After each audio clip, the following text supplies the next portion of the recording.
Good morning. Good morning sir. Good morning. Good morning. Morning. দাও। Sir হঠাৎ আমাদের ডাকলেন?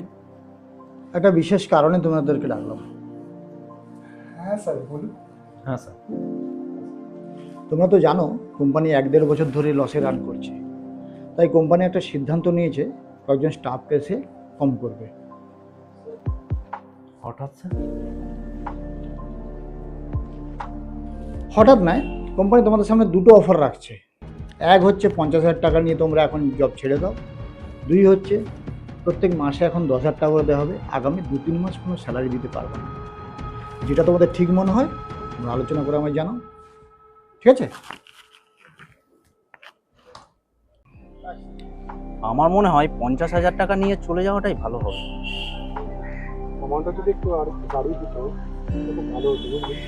না দেখ, আমি কি বলছিলাম, যদি আমরা আর কিছুদিন ওয়েট করে যাই তাহলে ভালো হয়। এই খারাপ সময়ে ছেড়ে যাওয়াটা ঠিক হবে না। এমনিতেই কোম্পানি এত লসে চলছে। এরপর দেখা গেল 50,000 থেকে নেমে 30,000-এ না চলে আসে। আমি কোথাও যাব না, আমি এইখানেই ওয়েট করব। তোর কি মাথা খারাপ?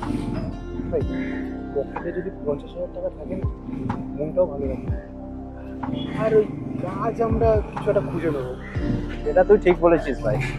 না দেখ, আমরা 7-8 বছর একসঙ্গে কাজ করছি, তাছাড়া আমরা ফ্যামিলি হয়ে গেছি। ফ্যামিলি? স্যার যদি ফ্যামিলির কথা ভাবতো তাহলে আমাদের বেশি বেশি টাকা দিত। আমাদের বেশি টাকা দিয়ে রাখতো।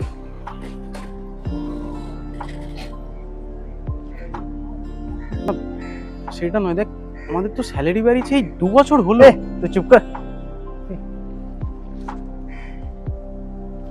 আসবো স্যার। ইয়েস, এসো। তো তোমরা কি ডিসাইড করলে? আমার আর শুভর 50,000 পেলেই হয়ে যাবে। আর তোমার? না না স্যার, আমার কিছু লাগবে না।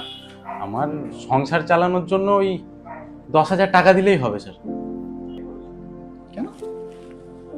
স্যার আমার খারাপ সময় স্যার কোম্পানি আমার পাশে ছিল, আর কোম্পানির খারাপ সময় স্যার আমি কি করে ছেড়ে চলে যাই? গুড।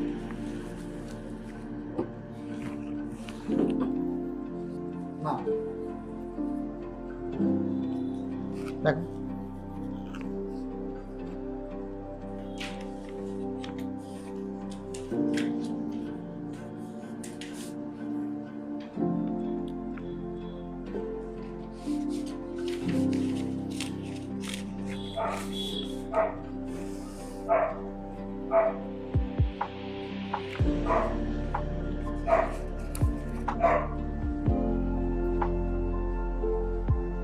স্যার এটা কি স্যার?